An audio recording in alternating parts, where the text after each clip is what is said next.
ایسا بے خود ہو گیا اپنے آپ کو تھام نہ سکا، اور پھر اس نے کیا خسا اللہ راسہ من ترابہ، یہ سرکار دو عالم السلام کی قبر کی مٹی لے کر سر پہ ڈال لی۔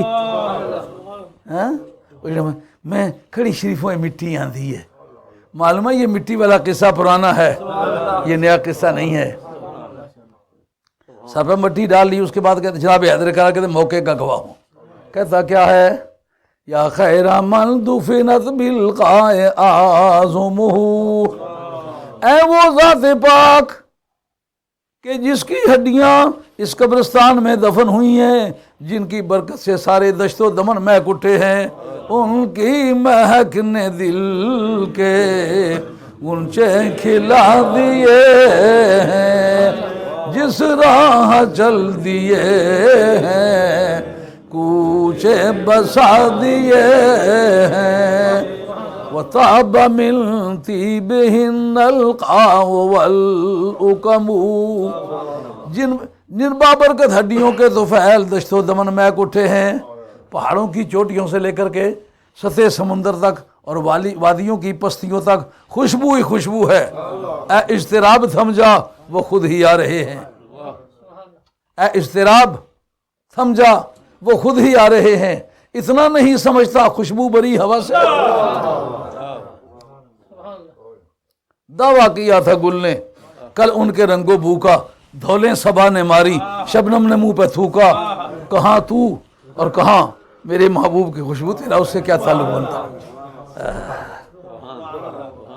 اس کے بعد کہتا ہے نفس الفداء لقبر انت ساکنہ، نفس الفداء لقبر انت ساکنہ، فیہ العفاف وفیہ الجود والکرم، میری جان اس قبر پر قربان ہو جس میں آپ جلوہ افروز ہیں،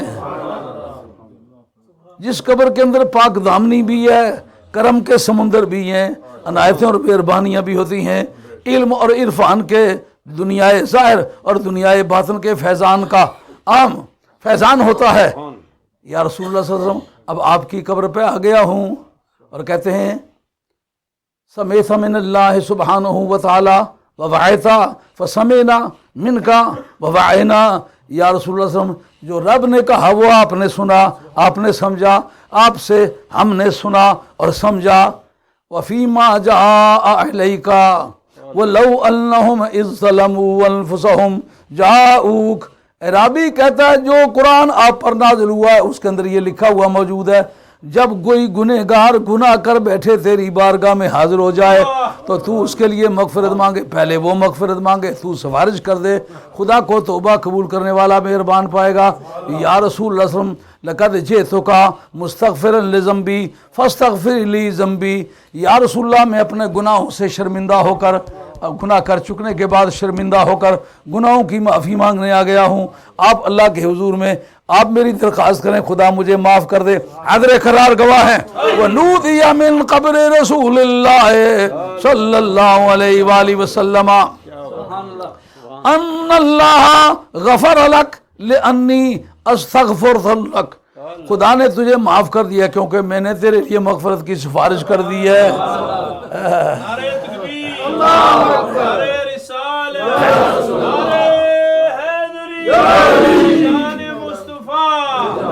اگر سرکار کی قبر پر سرکار کے وصال کے بعد جانا منع تھا تو یہ کوئی دور کا پینڈو ہے، دور سے سفر کر کے آیا ہے اور کہتا ہے یا رسول اللہ اس مقصد کے لیے آیا ہوں۔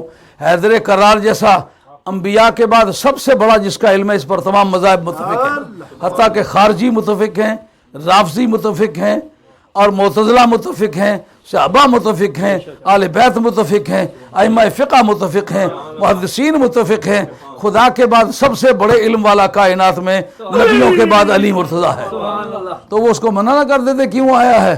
لیکن جناب حیدر کرار کہتے ہیں کہ قبر رسول کریم علیہ الصلوۃ والسلام کی سے آواز آئی کہ جا تیرے گناہ معاف کر دیے گئے کیونکہ میں نے اللہ کی بارگاہ میں تیری سفارش کی۔ اب وہ اعلیٰ حضرت کا کہنا جو ہے زیادہ مضبوط ہو آیا، ان کی مہک نے دل کے غنچے کھلا دیے ہیں، جس راہ چل دیے ہیں کوچے بسا دیے ہیں، خوشبو سونگتا سونگتا آپ کے دربار اقدس پہ آ گرا ہوں۔ اس کے بعد میں نے فریاد کی ہے، جس سے واضح ہو گیا کہ بخدا خدا کا یہی ہے در۔ حضرت حیدر قرار اسے کہہ سکتے تھے نا کہ جاؤ مسجد نبی میں چل کر کے معافی مانگو، یہاں کیا تلاش کرنے آئے ہو؟ حضرت حیدر قرار کہتے میں چپکے سے کھڑا اس کا تماشا دیکھ رہا ہوں۔ یہ امر پھر واقعات نے واضح کر دیا کہ بخدا خدا کا یہی ہے در، نہیں اور کوئی مفر مقر، جو وہاں سے ہو یہیں آ کے ہو، جو یہاں نہیں تو وہاں نہیں۔ یہ تو حوالہ ہے البحر المحیط کا، بالکل لفظ بلفظ آپ دیکھیں گے انشاءاللہ نکلے گا۔ کتابیں برکت کے لیے ساتھ لاتا ہوں، حوالہ جات میں نے زبانی یاد کیے ہوئے ہیں، کیونکہ میں ایک مشن کا آدمی ہوں، اس کے لیے محنت کرتا ہوں۔ کتاب ساتھ اس لیے تو کہے کہ ویسے ہی پڑھ لیتا ہوگا، کہتا یہ ویسے نہیں ہے، یہ لکھا ہوا ہے۔ اس کے بعد اماد الدین ابن کثیر، اماد الدین ابن کثیر جس کا سن وفات 775 ہے، تکمیل علم اس کی ابن قیم سے ہے، شاگرد وہ ابن تیمیہ کا بھی ہے اور اس کا داماد بھی ہے، داماد ہے ابن تیمیہ کا، جس نے قبروں کی حاضری سے منع کیا ہے اس کا داماد ہے، اور جب اس کے بارے میں قلم اٹھاتا ہے تو بجائے روشنائی کے عقیدت کے قطرے ٹپکتے ہوئے نظر آتے ہیں۔ اس کو پیغمبر نہیں کہتا لیکن نام اتنا ٹھاٹ سے لیتا ہے، پتہ چلتا ہے دنیا میں سب سے بڑا آدمی اسی کو سمجھتا ہے۔ اب جناب ابن تیمیہ کا شاگرد بھی داماد بھی، اس کی کتاب ہے تفسیر ابن کثیر۔ اکثر علماء کرام کہتے ہیں میرے پاس تفسیر ابن کثیر ہے، ان کو یہ نہیں پتہ کس عقیدے کا آدمی ہے۔ کسن بھی پرسد کے بھیا کون ہو، شیر ہو یا پاؤ ہو یا پون ہو، یہ پتہ نہیں کتاب کس کی ہے۔ آدمی کی ڈیوٹی ہوتی ہے کہ جو حوالہ وہ پیش کرے اس کو ایویلیویٹ کر سکے، اس کی قیمت ڈال سکے، اس کو ترازو پہ تول کے دیکھے دنیا استدلال میں اس کا وزن کتنا بنتا ہے۔ اب ہمارے لیے یہ دلیل اس لیے مضبوط ہوگی کہ اس کا نام ہوگا ایکسکلپٹری ایویڈنس، یہ ایکزونیریٹ کرتی ہے، یہ بری قرار دیتی ہے، مخالف دھڑے کی شہادت ہے نا۔ اس جگہ اسی آیت کے تحت لکھتے ہیں کہ حضرت عتبی رضی اللہ تعالیٰ عنہ، عتبی کون ہے؟ عتبہ بن ابو سفیان، اس کی اولاد میں سے عتبی نام ہے، اندلس کے رہنے والے، یعنی جناب امیر معاویہ رضی اللہ عنہ کے دوسرے بھائی کی اولاد ہے۔ وہ کہتے ہیں کہ یہ اماد الدین ابن کثیر لکھتا ہے، کہتے ہیں کہ عتبی رضی اللہ عنہ کہتے ہیں ان کا سن وفات ہے 254 یا 255، امام بخاری کا ہم اثر ہے، کنٹمپریری، ایک دور کے آدمی ہیں، یعنی جس وقت یہ بےایمانیاں شروع نہیں ہوئی تھیں تو اس سے پیشتر کا یہ حوالہ ہے۔ وہ آدمی اسپین میں چونکہ حکومت بنو امیہ کی تھی، اس لیے اموی قسم کے علماء کرام اس میں کثرت سے آئے تھے۔ اب یزید کے دھڑے کے علماء زیادہ تر یہ انکار بھی کرتے ہیں، تو یہ اسی خاندان کے بزرگ ہیں، نام ہے عتبی، عتبہ بن ابی سفیان کی اولاد میں سے ہیں، سن وفات 254 یا 55 ہے، دور بخاری میں یہ شریک ہیں۔ کہتے ہیں کہ کن تو جالسن عند قبر النبی صلی اللہ علیہ وسلم، اب جو حج پر جانے والا ہے اس سے کوئی روکے نہ، دیا حوالہ جات اس کے پاس ہو، اس کو پتہ ہو کتابوں نے کیا لکھا ہے۔ یہ آدمی خود کس دور کا ہے؟ 775 سن وفات ہے، جس کا ذکر کرتا ہے وہ کون آدمی ہے؟ 254 یا 255 اس کا سن وفات ہے۔ کس علاقے کا رہنے والا ہے؟ اسپین کا۔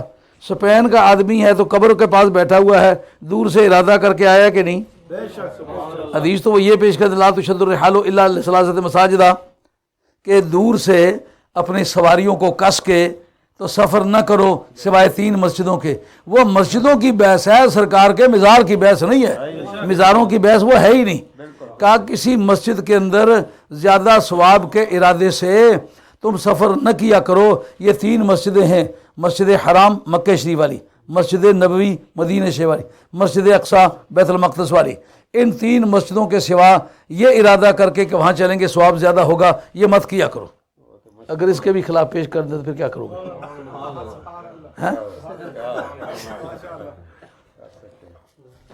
ہاں جی، لکھا ہے بہقی نے، طبرانی نے،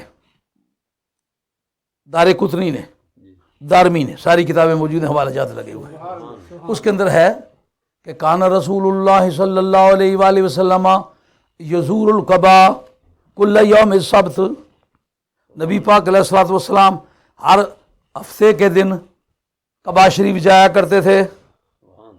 یہ چوتھی مسجد ہوئی کہ نہ ہوئی؟ اور ماشین اور راکبن یہ لفظ بھی موجود ہے کہ کبھی سوار ہو کر کبھی پیدل. وہ یہ جو کنایا ہے نا کہ لا تشد الرحال الا للصلاۃ مساجدہ، سواری اختیار کر کے سواری کے ذریعے سے ان 3 مسجدوں کے سوا کسی کی طرف مت سفر کیا کرو. تو یہاں یہ تمام کتابیں بتا رہی ہیں کہ سواری پر بھی جایا کرتے تھے، پیدل بھی جایا کرتے تھے. کہاں جایا کرتے تھے؟ کعبہ شریف کی مسجد میں. وہ کعبہ شریف کی مسجد میں کیوں جایا کرتے تھے؟ سرکار تاجدار مدینہ علیہ الصلوۃ والسلام نے فرمایا کہ صلاۃ الرکعتین فی قبا خیر من العمرہ، او کما قال علیہ الصلوۃ والسلام، کہ مسجد قبا میں 2 رکعت نماز پڑھنا عمرے سے زیادہ افضل ہے. یار عمرے والا پیسے بھی خرچ کرے، دن بھی خرچ کرے، دور بھی جائے، لیبر بھی زیادہ ہو، تو ثواب یہاں 2 رکعت نماز پڑھنے سے آگے نکل جائے. نہ ملا نہیں یہ بیٹھیے تو کی کہ لگا ہیڑا نل. ثواب جانے، ثواب والے جانے، ان کی مرضی رہی. کیوں جناب؟ یہ ان 3 مسجدوں کے میں یہ ثواب بتایا کبھی کہ کوئی آدمی مسجد حرام میں جائے، مسجد مدینہ میں جائے، مسجد اقصیٰ میں جائے تو اس کا جانا، اس کے اندر 2 رکعتیں پڑھنا عمرے سے افضل ہے؟ تو پھر پتہ چلا نا کہ یہ جو آپ نے تحدید کی ہے، تقیید کی ہے، کسی مقید افراد کے دائرے میں سے کسی کو مستثنیٰ کیا جائے تو باقی جتنے افراد ہیں اس میں احتمال ظنیت پیدا ہو جاتا ہے کہ نہیں؟ تو پھر یہ ظنی دلالت ہوئی نا 3 مسجدوں کے بارے میں بھی. حضرت ہفتے والے دن جایا کرتے. یہ بات بھی تھوڑی دیر آپ سمجھیں کہ ہفتے والے دن مقرر کر کے کیوں جاتے تھے.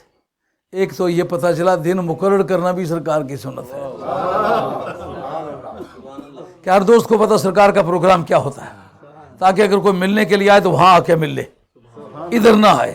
دن کے مقرر کرنے کا یہ فائدہ ہے. کیا کہیں آگے پیچھے نہ گیا ہوا ہو، وہی ملے گا.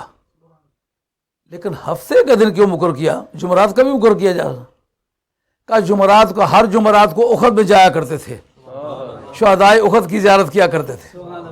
ان کے لیے جمعرات کا دن کیوں مقرر ہوا اور ان کے لیے ہفتے کا دن کیوں مقرر ہوا؟ یہ جو مولانا پر زور لگاتے ہو، وہ جی اپنے حلمیہ واسطہ نے جمعراتاں مقرر کی دیا ہیں. جمعے تھے جمعراتاں آئے، ملا ٹھڈ بدائے،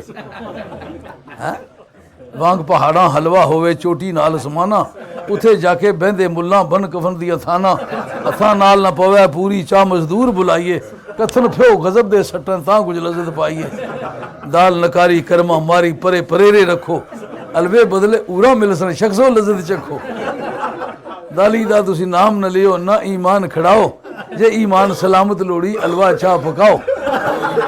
یہ قصے جوڑے ہوئے ہیں مولویوں کے خلاف.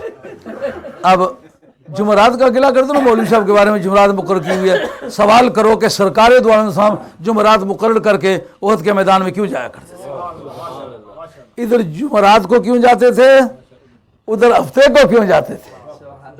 کا دراصل اس پر بحقی نے خود احادیث نقل کی ہیں کہ جس وقت اعمال صالحہ اولاد کے والدین پر پیش ہوتے ہیں تو وہ یا جمعے کے 1 دن پہلے پیش ہوتے ہیں یا جمعے کے 1 دن بعد پیش ہوتے ہیں.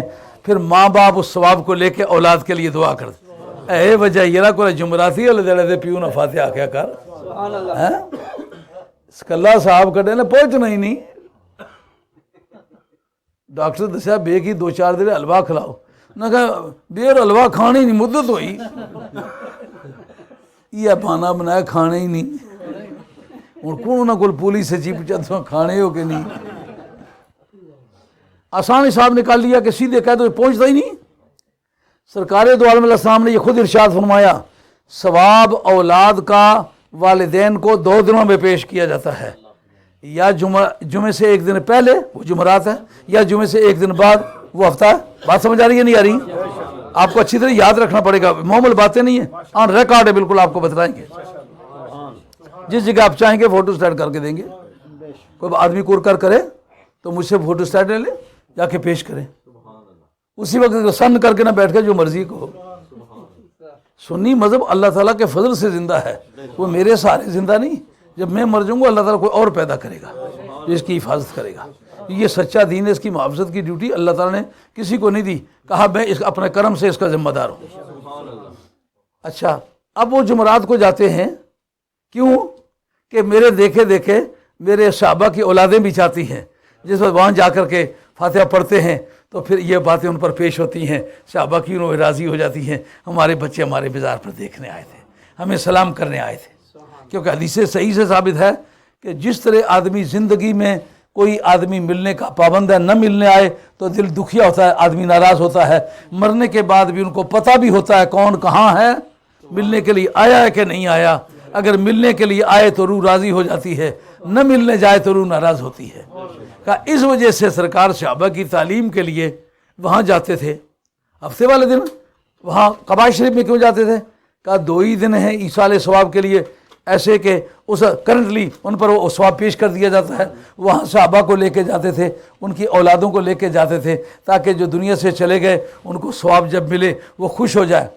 اب یہ سوال پیدا ہوتا ہے کہ جمعرات کے دن آپ چلے جاتے قباء میں، ہفتے کا دن یہاں رکھ لیتے۔ آج بھی مدینہ طیبہ میں آپ جائیں، حضرت امیر حمزہ اور شہدائے احد کے مزارات پر لوگ جمعرات کو جاتے ہیں، پابندی سے جاتے ہیں، باوجود اس کے کئی شور کرتے ہیں سارے، لیکن عرفی تمہیں اندیش جگاؤ گائے رقیباں، آواز سگاں کم نہ کند رزق کے گدارا۔ کتیاں نے پھونکنے نال کدے گداگر باز آئے، کتیاں نہ کام ہے پھونکنا، رائیاں نہ کام ہے رنگنا۔ باوجود اس کے شور انتہا درجے کا ہوتا ہے، لیکن قطاروں کی قطاریں، غولوں کے غول، فلاک کے فلاک لوگ احد شریف جاتے ہیں۔ وجہ کیا؟ یہ ایسا ریپلیس کیوں نہیں کر دیا ان کو کہ جمعرات کو چلے جاتے قباء میں اور ہفتے کو چلے جاتے احد میں؟ کہ اس کی وجہ یہ ہے کہ آل احد افضل ہیں، ان کا لہو اسلام کے کام آیا ہے، ان کی افضلیت کی وجہ سے ایصال ثواب کا پہلا موقع ان کو دیا، ان سے دوسرے درجے پر ہے قباء والے، تو اس لیے ان کو دوسرا بعد والا دن جو ہے ان کو دیا۔ سمجھ آ گئی ہے؟ حضرت فاروق اعظم رضی اللہ عنہ کا معمول تھا، وہ کیا کرتے تھے؟ کہتے کہ کانا یزور القباء ماشین اور راکبن کل یوم الاثنین اور یوم السبت، کہ آپ ایسا کیا کرتے تھے کہ قباء شریف جایا کرتے تھے، کبھی پیدل جایا کرتے تھے، کبھی سواری پر جایا کرتے تھے، لیکن کس دن؟ کا سوموار کے دن یا ہفتے کے دن۔ کا ہفتے کے دن کیوں جایا کرتے تھے؟ کہ اس لیے کہ سرکار کی سنت ہے، سرکار ہفتے والے دن جایا کرتے تھے۔ کہا پھر سوموار والے دن کیوں جایا کرتے تھے؟ کہا سوموار سرکار کے میلاد کا دن، وہ فاروق اعظم میلاد کی سوچوں کا بانی تو ہے۔ سمجھ آئی یہ بات؟ اور آپ فرماتے ہیں کہ زیارت القباء مرتن واحدہ خیر من مرتین الزیارت بیت المقدس۔ کہتے ہیں بیت المقدس شریف میں 2 مرتبہ جانے کے مقابلے میں مجھے 1 مرتبہ قباء میں جانا زیادہ پسند ہے۔ ایک بڑی لطف کی بات مولانا جو مطالعہ میں سوسائٹی میں غالباً نہیں گزری ہوگی، ایک مسئلہ ہے مذاہب اربعہ کا۔ مذاہب اربعہ سمجھتے ہو؟ اے مائیاں بھن جڑا اپنی سچائی کی اظہار کر چمے مزم رام جے میں کام کیتا ویسا۔ مسلمانوں کی بیٹیاں ہیں نا، اسلام کے اندر بڑی زوردار یہ اصطلاح ہے، یعنی امام مالک 1، امام حنیفہ 2، امام شافعی 3، امام احمد حنبل 4، یہ 4 اہل سنت کے امام ہیں۔ جب یہ سب متفق ہو جائے نا، یہ چمے مزم لال یا چمے مزم رام، اس کا مطلب یہ ہے کہ مسلمانوں کا صحیح العقیدہ لوگوں کا کوئی طبقہ نہیں جو اس بات کا ساتھ متفق نہ ہو جو میں کہہ رہی ہوں، چمے مزم رام نہیں مطلب۔ مذاہب اربعہ کی ایک بحث ہے کہ اگر آپ کوئی منت مانے منعقد ہو جائے تو یہ مطلب ہے کہ یہ مسئلہ صحیح ہے، یہ حلال ہے، درست ہے۔ اگر وہ منعقد نہ ہو تو پھر حرام ہے۔ مثلا ایک آدمی کہتا ہے اگر یہ میرا کام ہو گیا تو میں اپنے باپ کے سر میں 7 جوتے ماروں گا، یہ منت منعقد ہوگی؟ ہرگز منعقد نہیں ہوگی، کیونکہ کسی بھی مذہب میں نبی اپنے باپ کو مارنا یہ نبی کے مارنے کے دوسرے درجے پر بات بڑا گناہ ہے، منعقد نہیں ہوگی۔ لیکن اگر کوئی کہے کہ اگر میرا یہ کام ہو گیا تو میں نبی پاک علیہ السلام کے مزار پر حاضری دوں گا، منعقد ہوگی کہ نہیں ہوگی؟ یقیناً ہوگی۔ یہ اس کتاب کے اندر لکھا ہوا ہے، یہ علامہ زرقانی کی شرح موائب الدنیا ہے، بڑی خوبصورت بحث ہے۔ بظاہر یہ پھیکا سا مسئلہ نظر آتا ہے، جب نتیجہ نکلے گا طبیعت باغ و باہر ہو جائے گی۔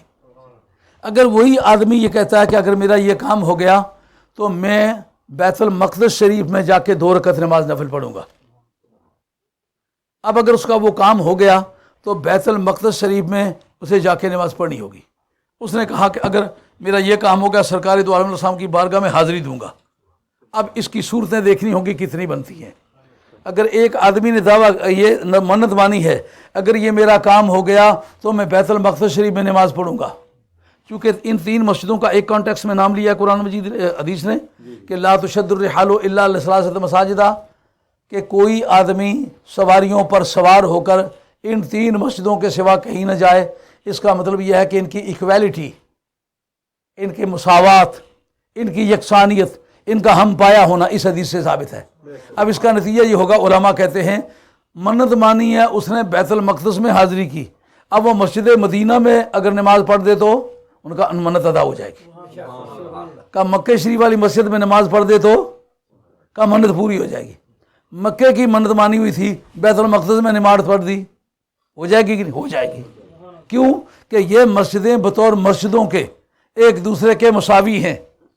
مگر یہ اگر کہا ہوا ہے کہ اگر میرا یہ کام ہو گیا تو میں سرکار دو عالم السلام کے مزار پر حاضری دوں گا، اگر وہ ابراہیم علیہ السلام کے مزار پر جا کے حاضری دے پوری ہو جائے گی، موسیٰ علیہ السلام کے مزار پر حاضری دے پوری ہو جائے گی۔ وجہ کا دراصل یہ مسجدیں معنوی اعتبار سے ایک دوسرے جیسی ہیں۔ بیت المقدس شریف والی مسجد مسجد مدینہ کی مانند ہے، مسجد مدینہ جو ہے یہ مسجد مکہ کی مانند ہے، مسجد مکہ جو ہے وہ پہلی اول ذکر 2 مسجدوں کی مانند ہے۔ ان کی مماثلت ممکن ہے، ان جیسی دوسری مسجدیں ہیں، پر نبی کریم علیہ السلام کا جو مزار پاک ہے اس پر منت مانی ہے، دوسری جگہ جائے پوری کیوں نہیں ہوگی؟ کہ ان مسجدوں کی مثلیں ہیں، مگر مثل مصطفیٰ کبھی نصیب نہ ہے نہ کبھی ہوگی۔ نعرہ تکبیر، نعرہ رسالت، نعرہ حیدری، ملفوظات حضور مفکر اسلام، آستانہ عالیہ حسینیہ شریف۔ اب اتبی کی بات کرنے لگا تھا۔ عباد الدین ابن کثیر کہتا ہے کہ جناب اتبی کہتے ہیں کنت جالسا عند قبر نبی صلی اللہ علیہ وسلم، نبی پاک علیہ السلام کی قبر شریف کے پاس میں بیٹھا ہوا تھا، فجاء اعرابی، ایک اعرابی آ گیا۔ اس کا مطلب یہ وہ تو وہاں کے رہنے والے نہیں تھے، لیکن اتبی جو تھے آئے ہوئے اسپین سے تھے، تو اسپین کا ڈسٹینس مدینہ طیبہ سے جو بنتا ہے اس کو سمجھ جائیں کہ دور سے سرکار کی بارگاہ میں جانا ممکن نہ ہوتا، شرعاً درست نہ ہوتا، تو جناب اتبی رضی اللہ تعالیٰ عنہ یہاں اسپین سے وہاں زیارت کے لیے جاتے۔ معلومات وہاں کا معمول یہ تھا کہ جاتے آتے تھے لوگ دور دراز سے۔ کہتے میں بیٹھا ہوا تھا قبر شریف کے پاس، اچانک دیکھا ایک اعرابی آ گیا، اس نے آ کر کے وہی جملے کہے، یا رسول اللہ صلی اللہ علیہ وسلم میں نے آپ سے سنا سمجھ لیا، آپ نے اللہ سے سنا سمجھ لیا، اور میں نے اس قرآن میں پڑھا ہے اگر کوئی مجرم اپنے گناہوں پر شرمندہ ہو کر آپ کی بارگاہ میں آ جائے اور آ کے معافی مانگے اور آپ اس کی سفارش کریں تو اللہ تعالیٰ کو توبہ قبول کرنے والا مہربان پائے گا۔